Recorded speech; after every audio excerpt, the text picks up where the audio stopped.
এই সব কাজের সাথে যুক্ত থাকে, অনেক এসএইচজি গ্রুপের সাথে অনেক কাজ করে, অনেক ইভেন্টে আমার ইউনিভার্সিটি পাস করে যাওয়ার পরও ঘুরে ঘুরে আসে।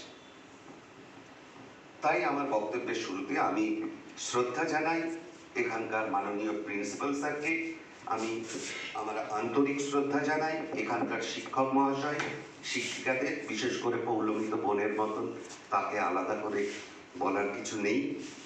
এবং আমি আমার আন্তরিক স্নেহ, ভালোবাসা এবং শুভেচ্ছা জানাই তোমাদের শিক্ষার্থীদের, লার্নারদের।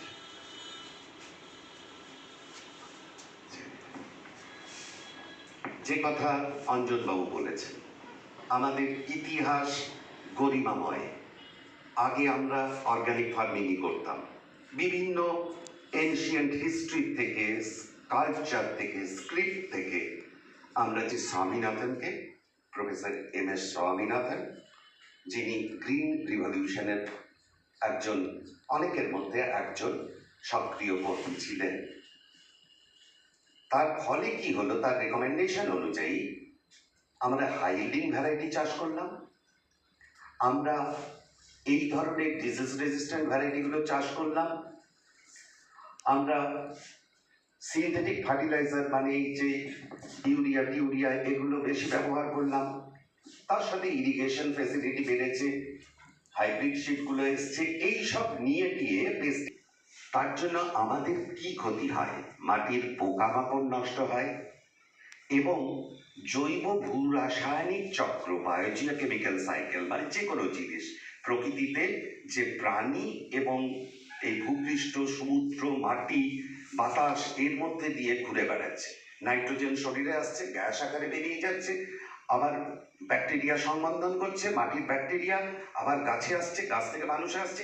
এইরকম যে একটা জৈব ভূ রাসায়নিক চক্র, সেটা বিঘ্নিত হচ্ছে অজৈব সারের প্রয়োগে। মাটির গুণাগুণ খারাপ হচ্ছে, মাটি শক্ত হয়ে যাচ্ছে, যে সমস্ত পুষ্টি পদার্থগুলো আছে সেগুলো ফ্রি হবে, ওই অ্যাসিডের বাঁধন থেকে মুক্ত হবে এবং গাছ নিতে পারবে। এবং এর জন্য মাটি তো দূষিত হচ্ছে, জলে গুলে সেই কেমিক্যাল সার গ্রাউন্ড ওয়াটারে যাচ্ছে, ভৌম জলে পরিণত হচ্ছে এবং সেই জল আমরা পান করছি। পেস্টিসাইড ঢুকছে, শুধু ফল থেকে, গাছ থেকে ঢুকছে না, খাবার জলের মধ্যে দিয়ে আমাদের এই ইনঅর্গানিক ফার্টিলাইজারের কম্পোনেন্টগুলো অধিক মাত্রায় ঢুকছে। অনেকের এখন সোডিয়াম পটাশিয়াম ইমব্যালেন্স দেখা যাচ্ছে।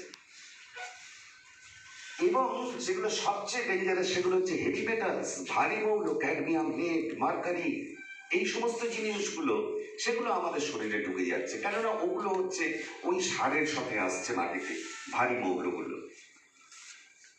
এবং এই ফসফেট জাতীয়, সাদা ফসফেট যেটা সিঙ্গেল সুপার ফসফেট আমরা এই বলি, বা সুপার ফসফেট, সেই ফসফেট যখন জমি দিয়ে ধুয়ে জলাশয়ে যাচ্ছে, খাবার খাই, মাছ, মাংস, ডিম খাই প্রোটিন মেটাবার জন্য, ভাত, রুটি খাই, ভুট্টা খাই, জোনার খাই, এগুলো খাই আমরা আমাদের স্টার্চ বা সুগার বা কার্বোহাইড্রেটের চাহিদা মেটানোর জন্য, তেল খাই, নানা রকম ফ্যাটের চাহিদা